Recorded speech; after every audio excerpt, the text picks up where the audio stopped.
Unacademy. Let's crack it.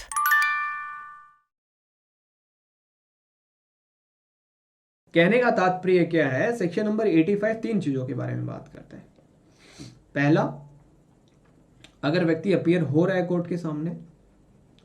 दूसरा कहता है does not appear, not appear. Third point कहता है सबसेक्शन 3 जो कहता है नो नोटिस। नोटिस ही नहीं था मुझे तो। पहला कहता है अगर अपीयर हो जाता है तो जो आपने प्रॉपर्टी अटैच की है सेक्शन नंबर 83 में, उस प्रॉपर्टी को आप रिलीज कर देंगे। कोर्ट के ऊपर एक मैंडेटरी ऑब्लिगेशन डालेगी कि प्रॉपर्टी को रिलीज कर देंगे। दूसरा कहता है अगर वो डज अपीयर नहीं होता है कोर्ट के सामने, जो आपने एक टाइम पीरियड स्पेसिफाई किया था जब आपने प्रोक्लेमेशन इशू की थी उस व्यक्ति की, और उस प्रोक्लेमेशन की कंप्लायंस ना करते हुए वो अपीयर नहीं हो रहा है कोर्ट के सामने, तो जो प्रॉपर्टी आपने अटैच की है उस व्यक्ति की 83 के अंदर, वो प्रॉपर्टी अब स्टेट गवर्नमेंट के डिस्पोजल पे चली जाएगी। स्टेट गवर्नमेंट उस प्रॉपर्टी को सोल्ड आउट कर सकती है। अब स्टेट गवर्नमेंट कब सोल्ड आउट करेगी, कब नहीं कर सकती, ये चीज़ें हमारे इसी सेक्शन में लिखी गई हैं। देखिए 2-3 बातें यहाँ पे लिखी गई हैं। क्या कह रहा है, देखिए स्टेट गवर्नमेंट प्रॉपर्टी को कब तक सोल्ड आउट नहीं करेगी, कह रहा है 6 मंथ्स तक सोल्ड आउट नहीं करेगी।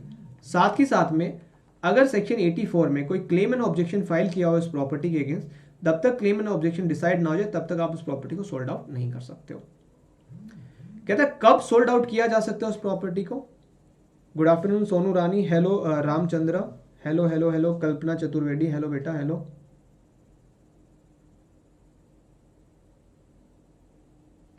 हेलो हेलो हेलो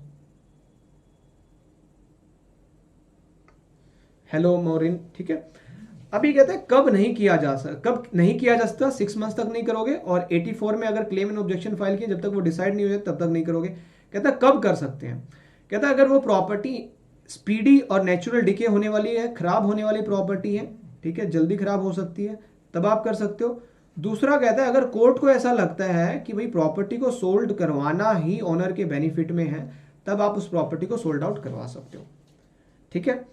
अब सबसेक्शन 3 क्या कहता है कि अगर 2 साल के अंदर अंदर विद इन 2 ईयर्स, कब से, from the date of attachment, अगर वो व्यक्ति जिसके अगेंस्ट आपने प्रोक्लेमेशन इशू की है वो व्यक्ति अपीयर हो जाता है कोर्ट में, वॉलेंटरली अपीयर हो रहा है या उसको पकड़ के लाया जा रहा है, एप्रीहेंड किया जा रहा है, और वो कोर्ट में आके एक प्ले लेता है कि सर मेरे पास नोटिस नहीं था, मैं अपने आप को छुपा नहीं रहा था कोर्ट प्रोसीडिंग से, मुझे नोटिस ही नहीं था कि मेरे अगेंस्ट प्रोक्लेमेशन इशू हो रखी है, तो इन केसेस में भी कोर्ट उसकी प्रॉपर्टी को रिलीज कर देगी। अगर उसकी प्रॉपर्टी बिकवा दी गई है, सोल्ड कर दी गई है, तो जो भी नेट प्रोसीड होगा, जो भी पैसे मिले हैं उस प्रॉपर्टी को बेच के, वो पैसे उस व्यक्ति को दे दिए जाएंगे। कॉस्ट्स वगैरह को काट लिया जाएगा, जो भी कॉस्ट वगैरह प्रोसीडिंग में जो भी कॉस्ट वगैरह लगी उनको काट लिया जाएगा। This is your section number 85।